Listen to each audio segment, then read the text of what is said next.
Hey, Jeff Hughes here with Sugar Maple Trading Company from Lexington, Virginia. If you ever receive one of our pots, you think, well, what can I do with that? You can certainly plant it in your garden, but what we recommend is that you up pot it. As a grower, our directions from proven winners is that we put, this is an incredible hydrangea, we put it into a 2 or preferably a 3-gallon size. This pot, this little 4-inch pot, will fill this pot completely by the end of the season and will be the size of a 3-gallon plant that you would pay at the nursery $60, $70, $80 for. So if you like to grow an $80 plant, start with this size, put it in a pot, and let it grow on. Let me show you how to do it. Okay, now proven winners, as their directions as a grower, they recommend a 3-gallon pot, which is this size.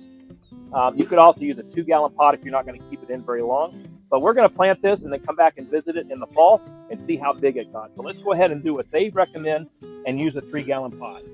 You can use any quality potting soil. I generally use Pro Mix, which I can get in big bulk amounts. But for this example, we'll just use this compost that I got at Lowe's.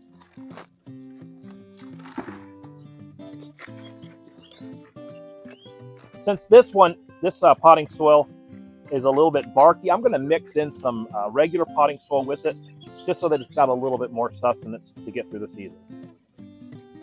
All right, I'm back. This is just a regular potting mix. I like a really coarse material because this is going to be in here all summer. I don't want it getting claggy and swampy. This will drain really quickly.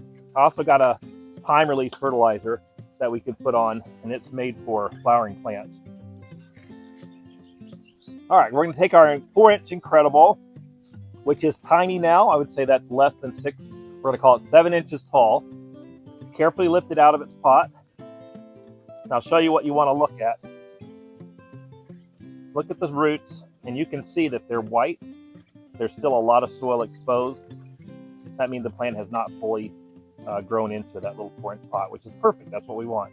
And unlike a plant that you would get at the nursery that's been growing in a pot of peat moss for 2 or 3 seasons, this has just come out of the nursery for the grower, and it is ready to grow. So here's how it works. This is really difficult.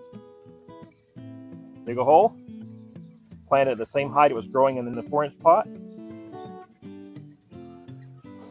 and we're done.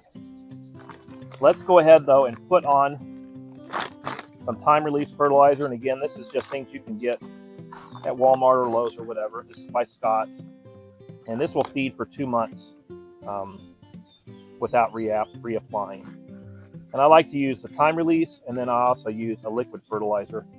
What I like to do when I put them in these pots is I want to push as much growth as I can. So I keep them really well fed. I'm going to feed it with a liquid fertilizer. I'm going to feed it with the time release.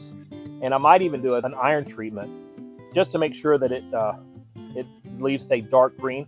I expect this bush will bloom this year. Even though it's tiny, you wouldn't think it would. But with my experience with Incredible, they generally will set some small flowers in their first growing season. But I don't think that could be any easier. You probably have some old pots laying around. Everybody does if you're a gardener, in back of the garage or in the basement. Pull one of those out, a 2 or a 3-gallon. Proven winners will recommend a 3-gallon to grow on a plant like this. And it couldn't be easier. You don't have to water very often because this much soil, it's going to hold a lot of moisture. And this plant will, I would expect by the end of the summer, it's going to be this big. So we'll come back and we'll check and see. One thing you want to remember to do is to keep it tagged. So I'm just going to go ahead and use the Proven Winners tag, but you can use whatever you want. You put that on the pot. That way you can remember what it is you planted, because plants all tend to look the same after a while.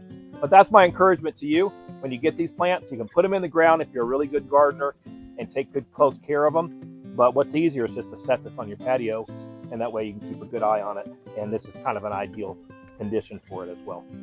Anyway, thanks for joining. We'll see you on the next one.